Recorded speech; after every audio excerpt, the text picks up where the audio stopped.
Good morning, and thank you very much for joining us. I am Yori Folare. Our subject matter this morning, of course, is going to be the tragedy, the military, the army drone, that unfortunately, dropped a bomb in an, well, it wasn't an unintended area, but it certainly turned out to be unintended casualties of the army drone that was dropped. We'll talk about that today. The army has apologized. The nation is in mourning. I guess in terms of how did it happen, again, the army has said that it was a misread of information that the ground troops had sent up and all of that. But we have a couple of security experts to look at the issue and talk around these kind of scenarios generally. Let me introduce Dr. Tony Ofeyeton. Dr. Ofeyeton is a legal practitioner, Director General, International Institute of Professional Security. A fine morning to you, Doctor. Good morning, Uncle Yori. Good morning, Nigeria. Thank you for making time available for us. And we also have Dr. Kabir Adamu. Dr. Adamu is the Managing Director of Beacon Consulting Limited. That's an enterprise security, risk management, and intelligence firm. We shall, be talking with him as well. A fine morning to you as well, Dr. Adamu. Thank you so much, Uncle Yori, and I'm delighted to be here once again. Thank you very much, sir. Let me start in studio with Dr. Tony Ofeyeton.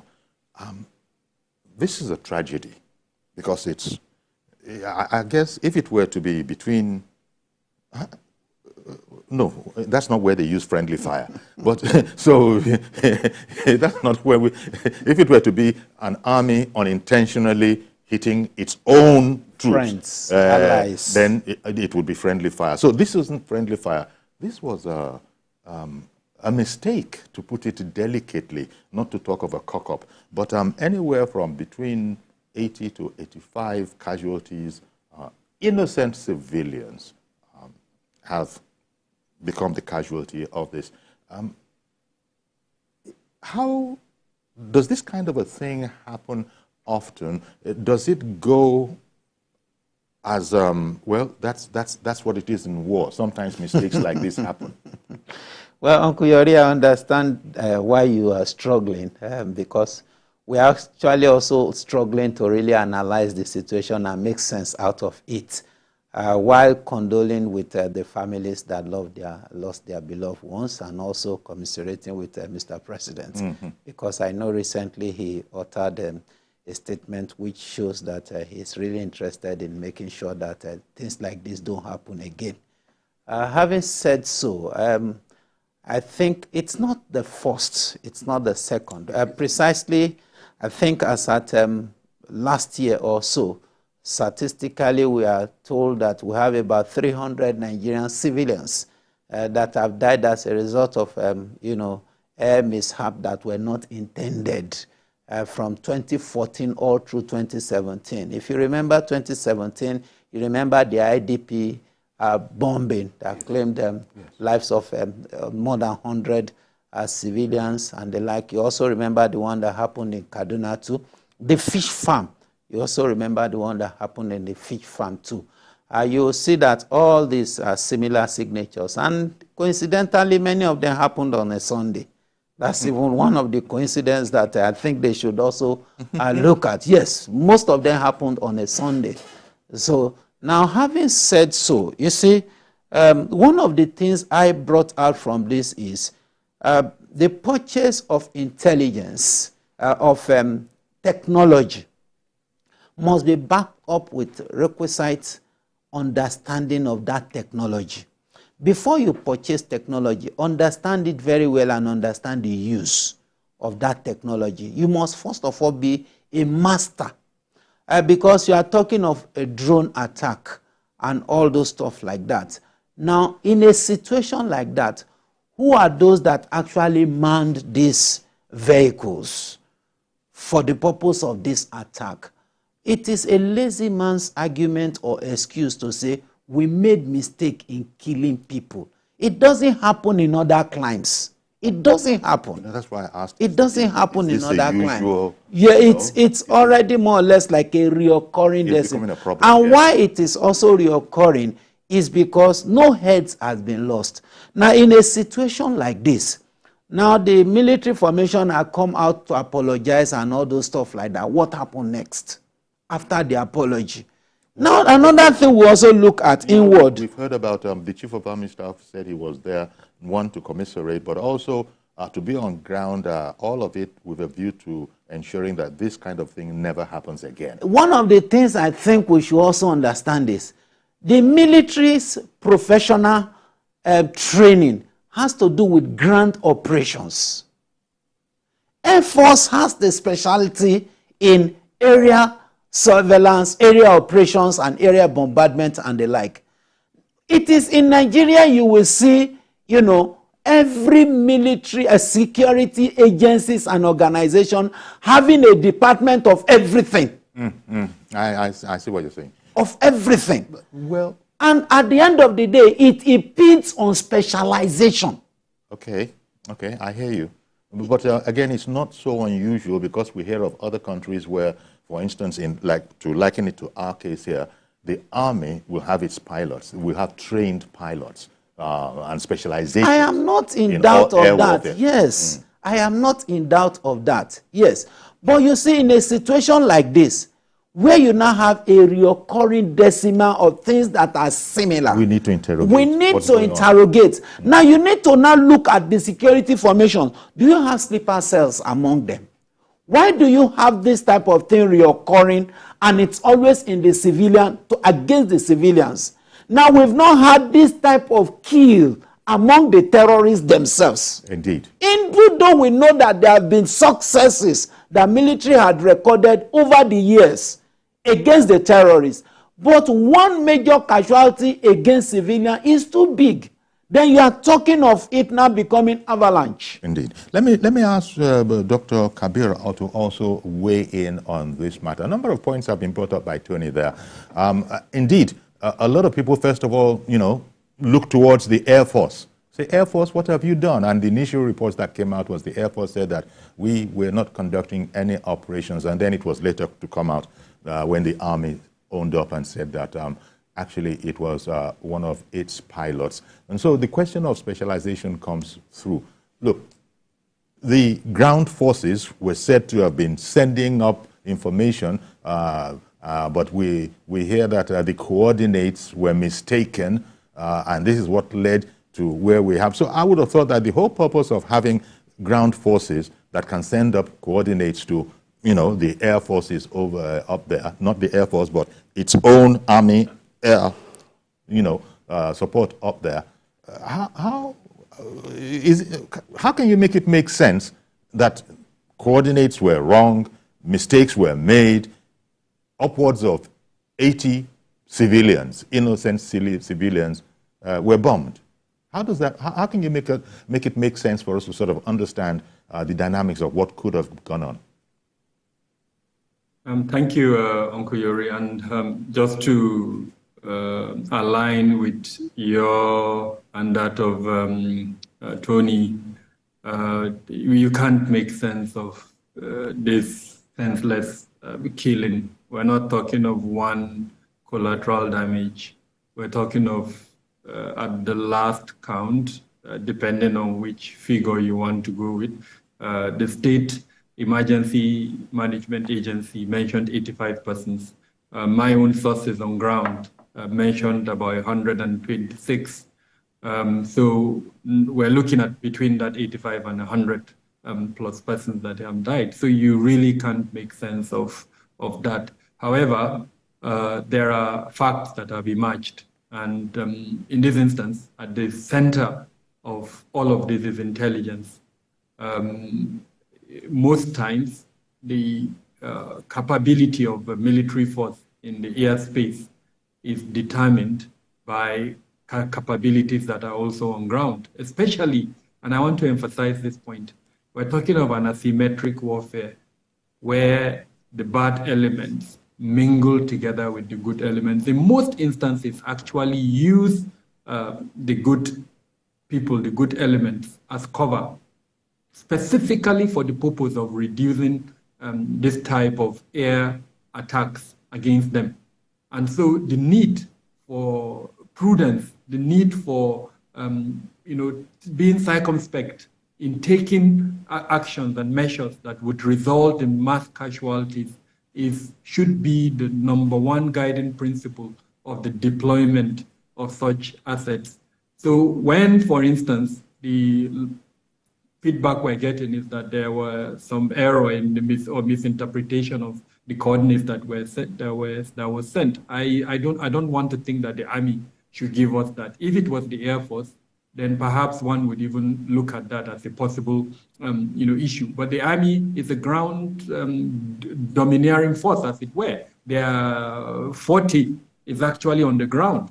Now, speaking in technical terms of intelligence specifically, when you have assets on ground that can give you coordinates, it is expected that whatever they are using, and again, I use the word assets on ground, because in collecting intelligence, you would have assets on ground, you will have air assets for surveillance capabilities. Now, if the coordinates were generated by the assets that were airborne, then that type of mistakes can happen. But when you say the assets, especially for an army that is ground-based, it is ground-based asset that produce that coordinate, the chances of error are extremely slim.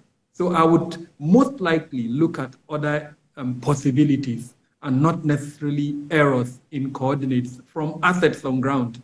But if the error was from assets that were flying, then I would say there is a failure of intelligence in the sense that we concentrated on just one component of the intelligence and not necessarily the other components. Mm-hmm. The other area that perhaps is not the remit of this conversation is open source intelligence. I'm a private player, I'm not a government player. I use open source intelligence, and I can tell you that what you can harvest from open source is enough to prevent what happened in Kaduna.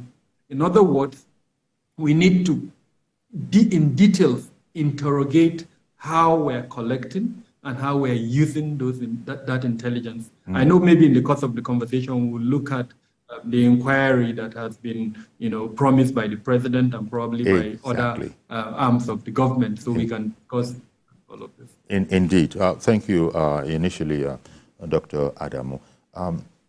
First of all, it wasn't the Air Force, so we've come away from that, where most people would have expected that this kind of a thing, the Air Force is the first person you think was probably in operation. They said, no, it's not us. Now, among them, you spoke about every department wanting to have some aspect of the other department and maybe some unhealthy competition, but one has to be careful how one phrases this thing because one doesn't want to add salt into a wound, into the injury. But reporters have gone in and interviewed the survivors, and we've heard that when the first hit was made and people came out, young men came out to find out what's going on, then there was another strike. And as Dr. Adamu was saying, this whole business about the intelligence and, shall we say, the accuracy of it and sending it up, I wonder how fast the reaction time is. And this goes back to what you said at the very, very beginning, that people need to be expert of delicate equipment like this, and if you're not ready, then you're not ready. To be deploying, God forbid, we have more of this kind of a scenario. Now, Tony, there's a difference between the Air Force, for example, or even if it is the Army. If an Army plane or an Air Force plane bombing and a drone attack, because they've combined two things now. They're telling us that the Army, if I understood it properly, was up there in the air, and that also this was a drone attack. A drone is an unmanned... It's an unmanned air vehicle. Exactly. Yeah. So can we sort of clear that out, clear that up? The Army wasn't necessarily up there, but they were controlling... Very well. That's what you think, that they were controlling drones from... I think so. From my own study of the story, anyway, yes. What I deduced was it was a drone attack. And of course, like you have said, it's an unmanned aerial vehicle, which could do a lot of things That is why you see that the aviation industry is actually in charge of regulating anything that has to do with drone. That's why they are very strict about even you possessing certain types of drone, because it has avalanche of capabilities, and they are so big and so enormous. It can throw bombs. And this must be specialized zone. Very well. Drones. Yes, specialized. Even the Tucano we are talking about, Tucano jets to a very large extent, is more of the same, because these are vehicles that has such capability to operate with minimal human involvement, especially directly. So when you are talking about such things like drone, you are talking about somebody at the rear. Yes. Controlling and before you do that, like Dr. Kabiru said, in terms of coordinate, it's a little bit difficult to believe that such could be, but we don't want to join issues for now, since they're going to be investigating it, with the military and all those. But I think they should now look inward and understand one thing, and that is one thing I still want to emphasize: professionalism in those that are handling all this equipment. Before you purchase any equipment, no matter how sophisticated or good, make sure that those that will man it are first of all trained, retrained, trained and retrained. Which one would have taken for granted, Tony? I mean, what you're saying now, it must be international best practices. We've had too many of the same thing. It's not just in, Uncle Yori, it's not just in this area. Now, go to the ministry, you will see sophisticated photocopy machine that costs millions of naira hanging somewhere. The secretary does not know how to operate that machine. Yeah. Somebody brought the machine because they told him it's the latest. It's the latest and he approved it, maybe because they also want to make money out of it. Approved it, brought it in, nobody to operate it. Some of these things are also brought in and they are licensed. Every year you have to now be renewing the software license. They renew it the first year, they are tired of renewing it, they dump it. So they say these are big lessons.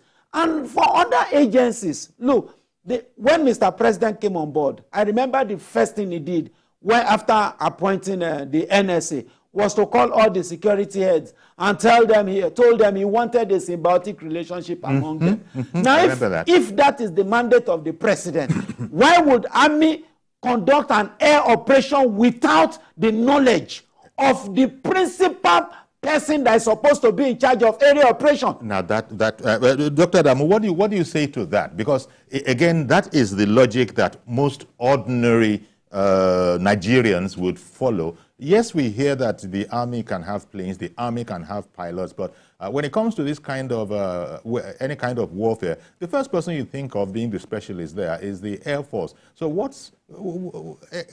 do you care to sort of hazard a guess as to why the army was in charge without the Air Force being involved? And then maybe you'd like to also weigh in on this whole matter about, were these unmanned vehicles, these drones, were they sent up from the ground? Or I was thinking that you could have a plane up there and you could still send drones from that plane to go do what you need to do. That whole area, I was a bit confused about it. Okay, so first off, drones or unmanned aerial vehicles are force multipliers in modern day warfare. Especially where you are dealing with an capability and a military capability that is challenged with so many shortages such as manpower, the area of coverage, and several other considerations that makes drones or manned aerial vehicles force multipliers. And so apart from just the armed forces of Nigeria, several other law enforcement agencies have, drones that have offensive capabilities. I mean, at time, and I hope this doesn't happen, but I hope one day you don't invite Tony and I to discuss the police usage of drones on civilian population, because the police do have drones that have, offensive capabilities. Even though I do not think as at now that they've deployed those drones, but we know they've procured them in the last few years. The procurement of drones in modern day warfare is almost taken for granted that it's something that each component of the security sector should have. It does help them. However, what happens is that there are rules of engagement. There are procedures that you put in place to limit the likely collateral damage. And in my opening remarks, I emphasized the point around the type of threat element that Nigeria is facing. It's an asymmetric kind of threat element. It's not your conventional warfare where you have the enemy on one side and then you have your forces on the other side, and so you can deploy and you are sure of limited consequences or collateral damage. In this instance, it's an asymmetric warfare. So when you go to procure assets, did you have at the back of your mind that this is the type of threat elements that you are dealing with? And so when you are deploying that particular asset, this is what you are likely to encounter. And I make bold to say, Uncle Yori, I'm not hazarding a guess now, I'm making bold to say that we need to look inward and consider developing a framework for the acquisition of these assets that are commensurate with the type of threat elements that we have. There was a jamboree of acquisition over the last few years, and I'm with all sense of responsibility, I'm extremely worried that I'm seeing the same pattern almost repeating itself at the moment. The supplementary budget that was passed, security had the largest share. The current 2024 budget that is being considered by the parliament, security has the largest share. And everything around that is based on our acquisition. Now, what framework, what strategic guideline is guiding the acquisition of whatever assets that is proposed within the budget? And I make bold to say that we do not have that. And that is it shouldn't be. We're in 2024 or about to enter 2024. We should have a strategic plan for whatever we're doing. We do have a national security strategy. We do have a national defense policy, and embedded in those two documents are certain guidelines that should allow us to say, okay, these are the threat elements that we have, and these are the assets that we need. Now, where we are, several security MDAs have procured drones within the country. What is guiding the usage of those drones? That is another area that conversation needs to be had. Are there rules of engagement? Are there operational procedures? I do not think there's enough of that. So with the second part of your question regarding how drones are being deployed, most instances there is a base for these drones. So something like that looks like, maybe call it an airport, but it's called a drone base, where those drones are located. And then, of course, the moment you need to use them, you deploy them from those bases. Okay. Now, because each drone has a flight capacity, the number of hours it can stay airborne, and all of that, the siting of those bases is also dependent, for instance, on where the threat element is located and how you intend to use them.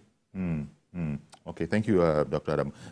Tony, again, all of this, really, it's going to come down ultimately. It's a tragedy, yes, but it's going to come when they begin to analyze it to try to find out what happens with a view to making sure it never happens again. It's all about a failure of intelligence.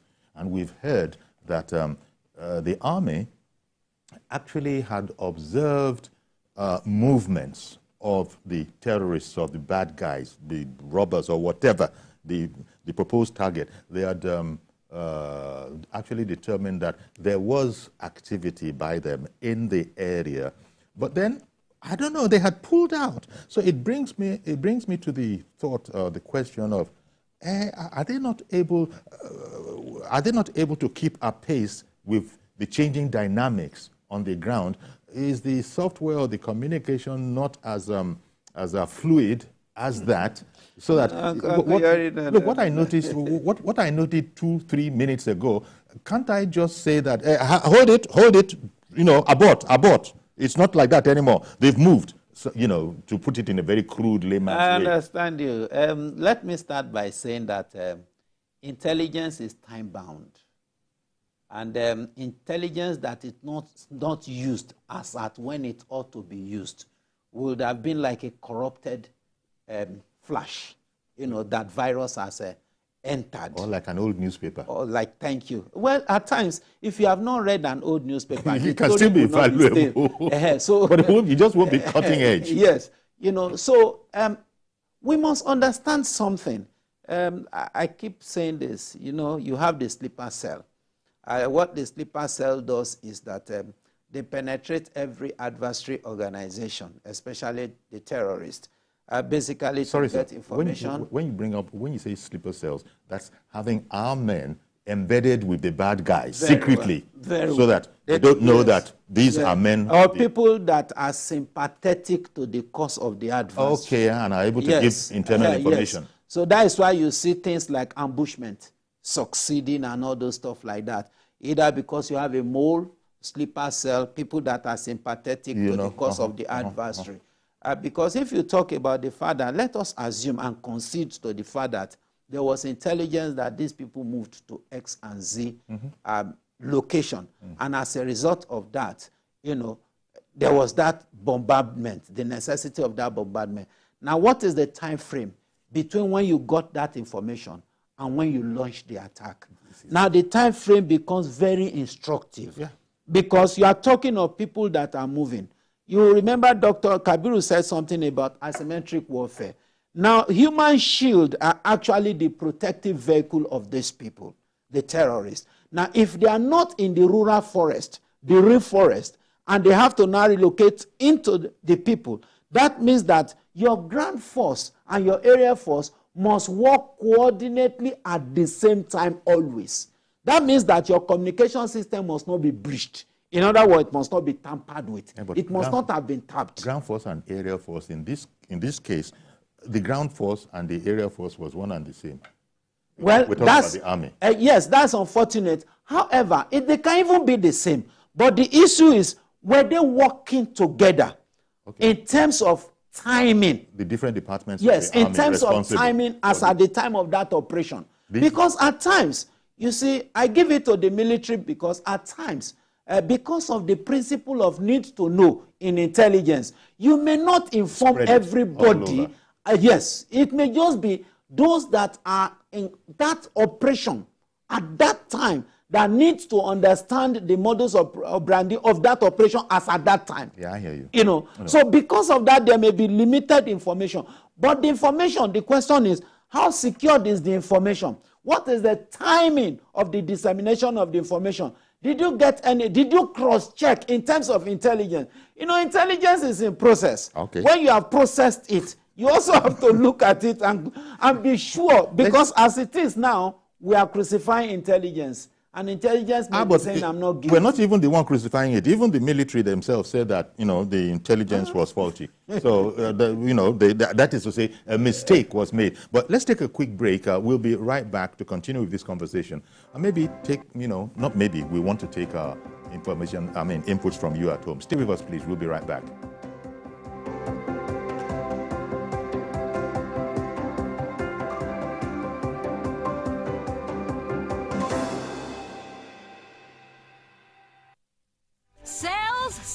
Sales! Embrace the holiday spirit with a shopping extravaganza at the TVC Women's Network First Sales Fair. Join us for an amazing opportunity to explore a wide array of products and services at festive discounts. Discover irresistible offers. Mark your calendar, December 15th to 17th, 2023. Venue, TVC Communications, 1 Continental Drive off CMD Road, Ikosuketu, Lagos. Time, 8 a.m. to 6 p.m. daily. Immerse yourself in the festive vibe with a shopping spree featuring exciting games, stunning showcases, and live performances. Wrap up your shopping list with unmissable savings. For inquiries, call 0803-284-8509. Join us for an unforgettable holiday shopping adventure. This event is brought to you by TVC Communications.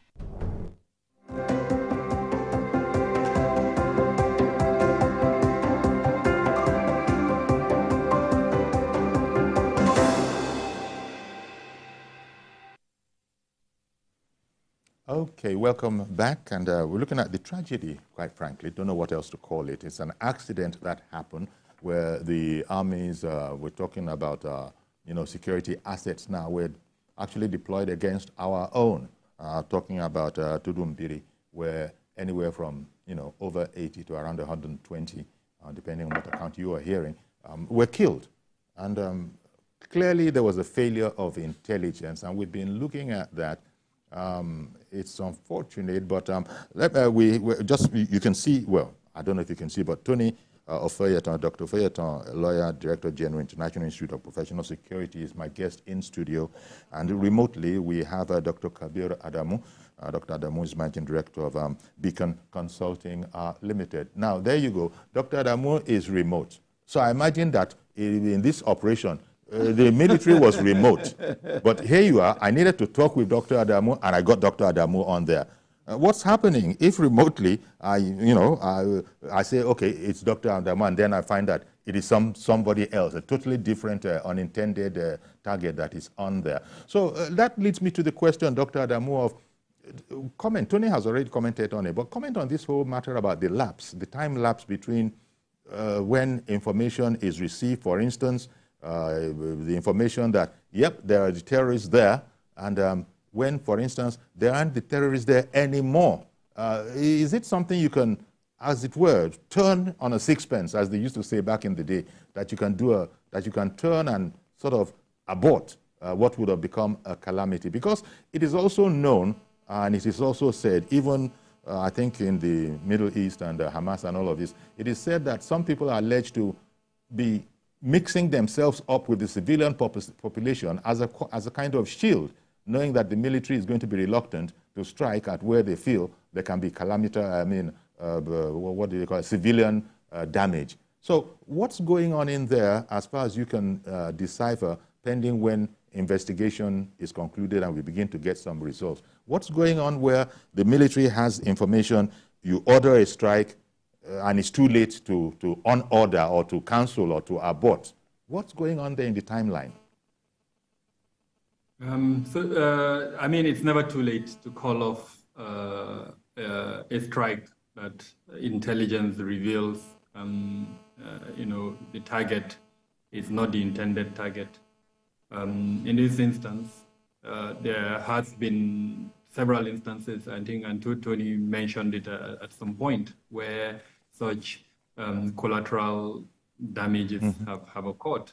And so it would have been expected that by now there will be several levels of checks that the relevant security department would put in place. So in this instance, as an example, even after deploying the drone, and then of course the communication between the strategic headquarters, as it were, and then the operational command, as well as the field command, would be as such to ask those relevant questions. I'm thinking best international practice. I know in the Nigerian context there will be deficiencies, but what is expected is that there are intelligence assets on ground. Tony gave an example of what intelligence assets on ground could do. This is a public space, so I'm mindful what I say. And then of course there will be intelligence assets with other capabilities. Now you have to establish a fusion between the information coming from both the ground sources and then the other sources. And then once you identify the target, the next thing you ask is, can you take out that target with limited collateral damage? And that collateral damage could even be the target's family. So there maybe his wife and his kids are around him. You now ask your question, is the target that important that you want to eliminate him together with his wife and kids? And if the answer is one that the command center cannot answer, they refer back to the operational command center. And then of course, it goes up the chain like that until a decision is taken to say, okay, we do understand that this is the target, it's been established. These are the likely collateral damages, but we believe that the relevance of taking out this target supersedes so those are the kind of considerations. Yes. And I think it's only fair to say that the tension must be tremendous because you're in an operational situation.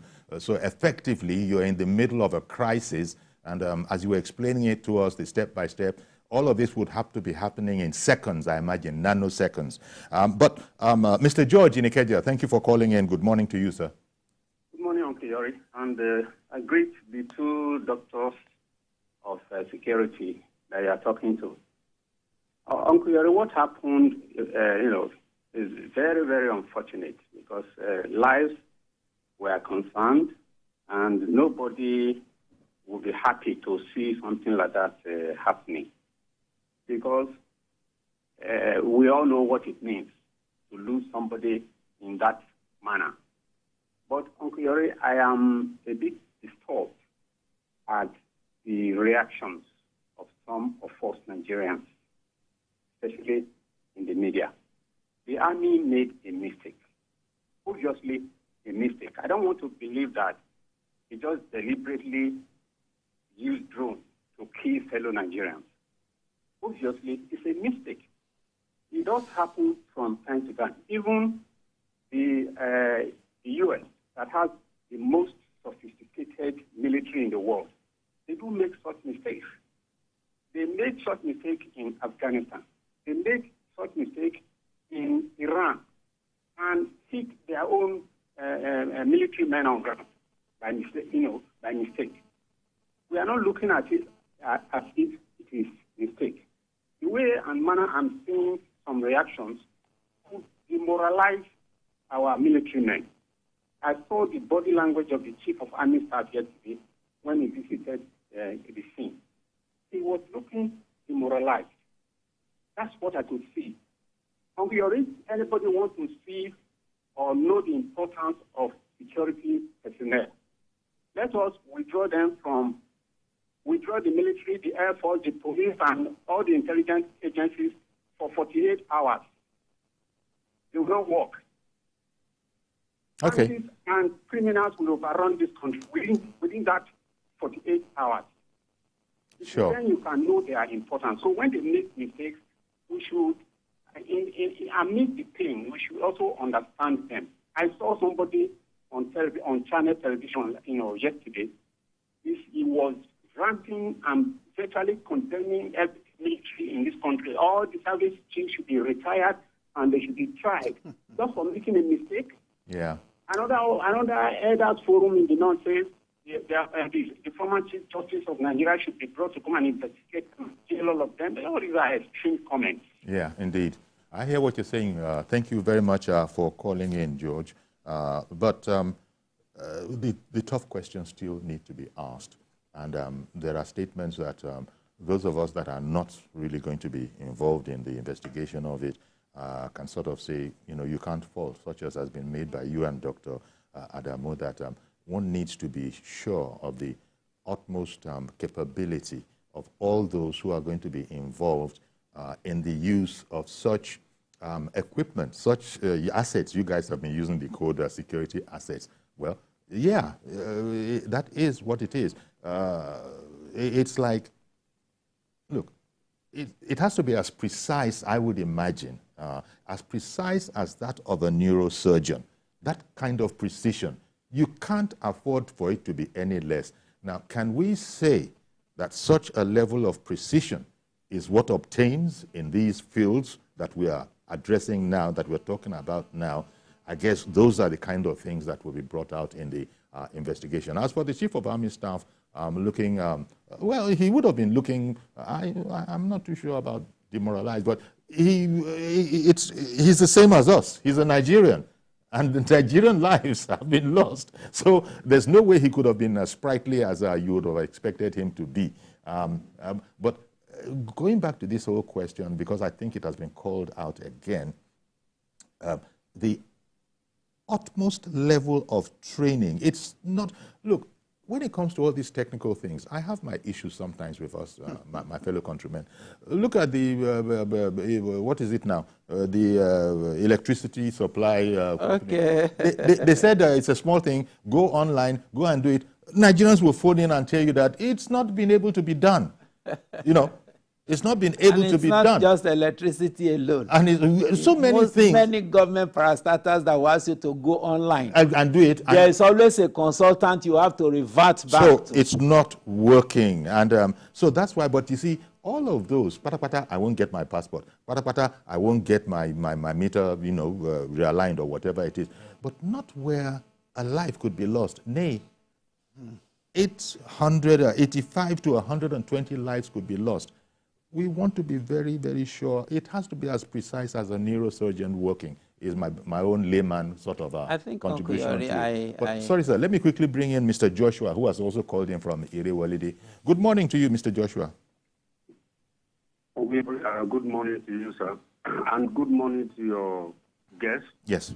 I was almost declining my call because George said what I wanted to say, but I just want to add my voice to it in this way, Uncle Yori. My condolences to the lives lost. These are people like us, and it's so sad that it happened. Uncle Yori, in the course of this terrorist attack in the north, I've lost about 5 soldiers, friends, right? 2 brothers of my relatives, and 3 friends. This terrorism going on in the north is a huge problem, Uncle Yori, that needs not to be politicized. I want to say that military do make mistakes. I don't know any machine, anything, any precision that anyone can talk about that will say people don't make mistakes. No, that's not what's being said. I hear you, sir, and that's not what's being said. But the point was made that the frequency of it in recent times has begun to be alarming. I do understand the matter of frequency and all that, and it's about upgrading training. But what I would like to add to it, Uncle Yori, is this tone of ethnicity. Okay. Maybe somebody is trying to be funny, or religion. They should take all that out of it, Uncle Yori. Of course. Let's speak to the issues. Of course, I don't think anybody would even pay attention. We need to be more careful. Of course, those are important. They are. But the military should continually be encouraged. Indeed. That's just my word, Uncle Yori. Thank you very much for calling in, with that point. Yep. You were going, I had to, come in just before you went in there. Again, Tony's words are well taken. That we have to be careful in how we comment, because at the end of the day... Yes, I agree. You see, what both callers said is not far from the truth. And what we at the level of the studio here is saying is to help them and also give them some level of lead. Because in the regimented work, you see, even the subordinate may know better than you, but the subordinate will keep quiet. And allow you to do it the way you want to do it, even if you are erring. But for those of us that are outside, the bosses, they can take clue from what we say and the advice. It's not a criticism at all. No, I don't even think so. And why this thing is also coming to the front burner as we speak today is because you said it. Between 2014 and 2017, we have more than 300 people. Between 2017 and today, we have more than 200 that have died as a result of this mistake, in quote.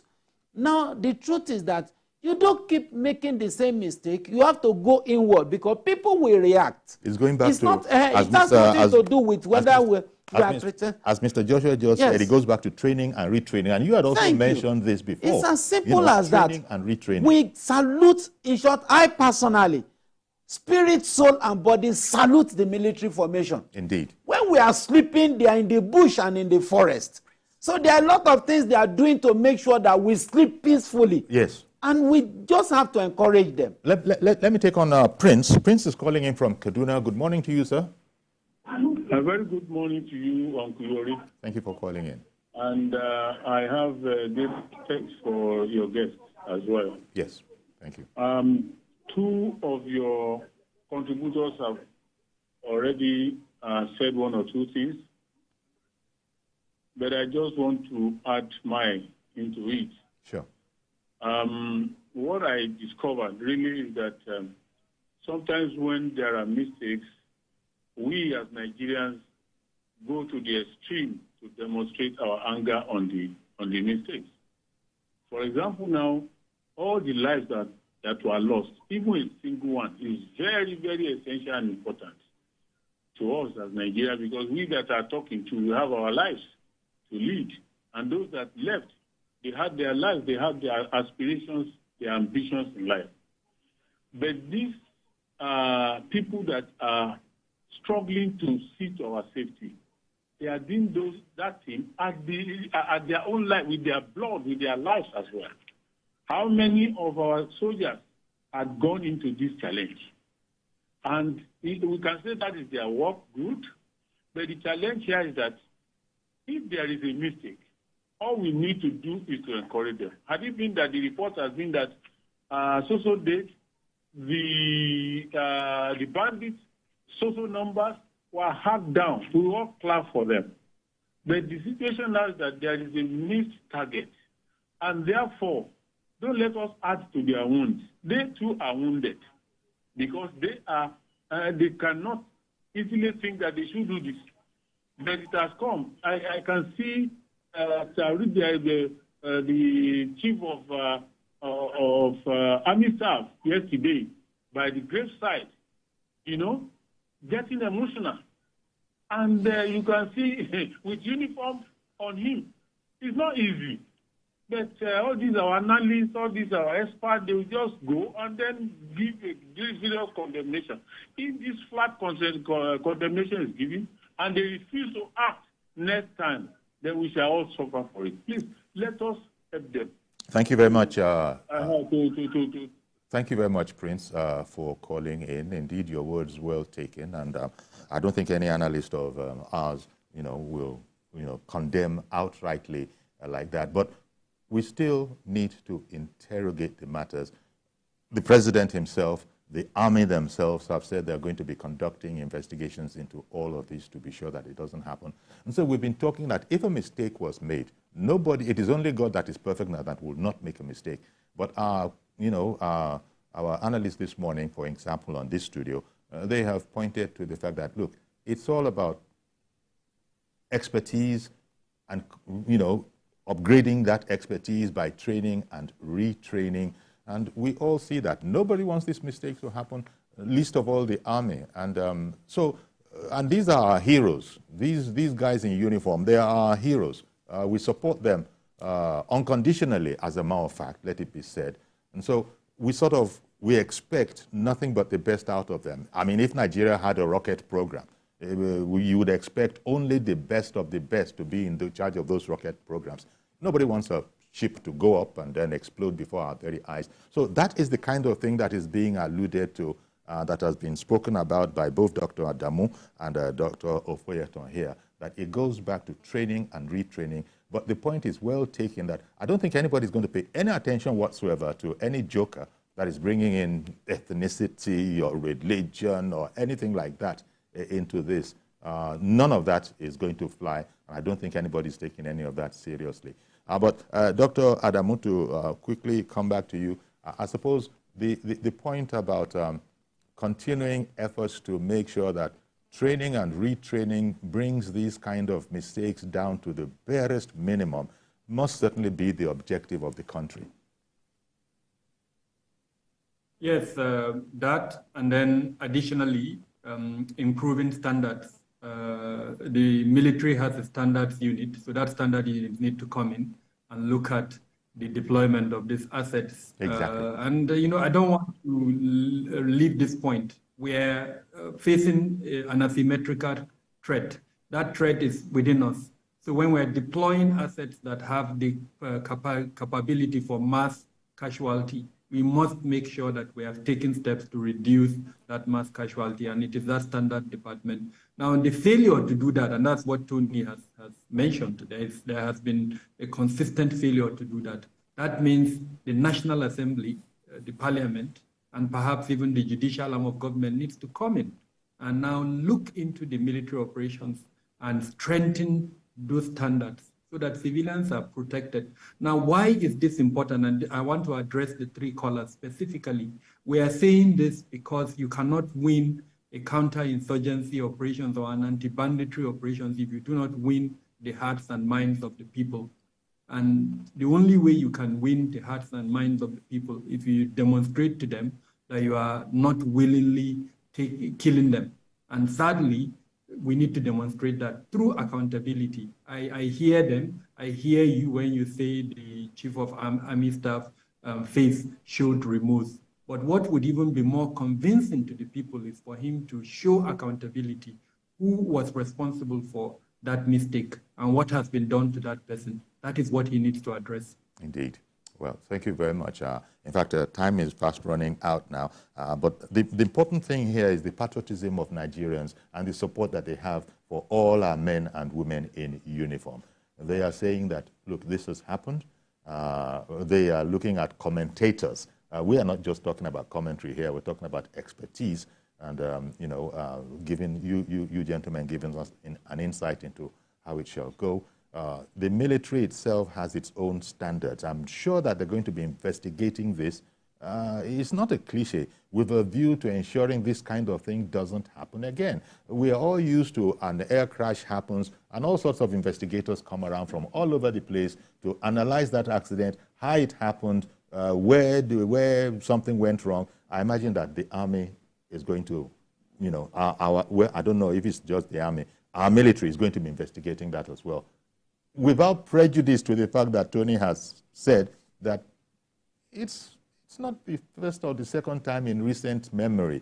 And this is where, I suppose this is where we're going to have to leave it. It's, our hearts go out to all those Nigerians who lost their lives.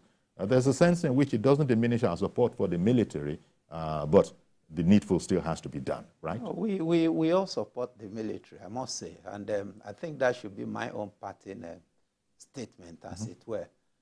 Nobody in Nigeria, I think the military has the highest patronage from Nigerians compared to other security agencies.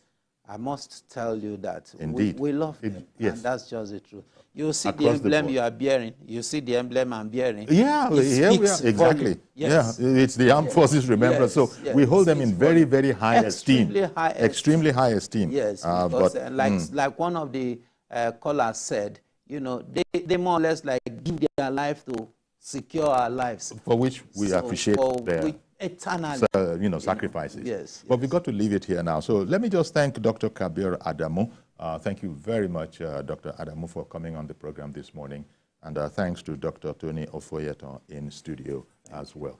That's our program today. Please join us tomorrow for a fresh edition. I am Yori Folare. Bye-bye for now.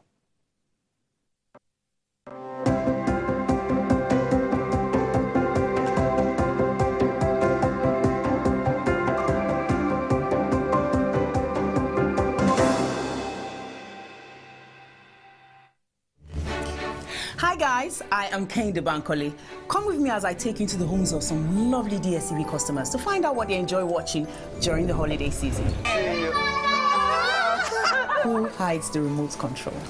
What's the show you like watching over and over? There's actually a show called Slum King. So good to see you! Such a beautiful home. I learned on home makeover, on how to make your home look beautiful, modern. Do you cook? I actually love cooking jollof rice. I cook. I help them eat it. We usually do movies together. Usually Mnet. Dragon's Den and Chopped. We love watching Family Feud. I love UFC. There's this Olawa Shibi too. Teen Titans, go! Indomie love bowls, right? SpongeBob SquarePants. Who's your favorite artist? Burna Boy. Thames. Who will help you, not go stress you? So football. Erling Haaland, he's my baby. What if their team loses? I'll be the referee that day. The whole family will become mood. Camera off, light off, show. No matter your holiday preference, there's always something to bring you and your loved ones together on DSTV. The following is a paid presentation by ShopX TV. Do you struggle with having an active and healthy lifestyle due to your busy schedule? Do you find it's difficult to make it to the gym? You want to improve your overall health, but don't know where and how to start? Medical experts agree that walking, running, and jogging are amongst the best ways to stay fit and enjoy a great active and healthy lifestyle. What if there was a convenient and affordable way to improve your health, improve your mood, and lose weight right in your own home? Introducing the SportX Digital Compact Treadmill, the compact foldable treadmill that makes being active and losing weight fast and easy. Just unfold it and walk, jog, or run while you watch your favorite programs on TV. And when you're done, just fold it and store it away. Now that's convenience. The secret is its advanced design that houses a 1-horsepower motor that is twice the size of most treadmills, packed into a nice compact unit, powering every step you take. You get the SportX digital compact treadmill system complete with a rugged commercial-grade ultra-durable traction belt, large LCD multifunctional display that displays speed, time, distance, calories, and has 12 different exercise programs, as well as a magnetic safety key for added security. The SportX treadmill has really helped me get back in shape after childbirth. I love it because it's compact and can fit anywhere in the house. And when I'm done, I fold and put it away. Easy peasy. This is the best piece of equipment for people like me who want to stay active without leaving the home. I simply unfold it and use it while I watch my favorite program on TV. Joining the gym can cost an absolute fortune, and you could be paying up to 600,000 naira in annual gym fees. Get the SportX treadmill to save the cost and work out from the convenience of your home. You could pay 500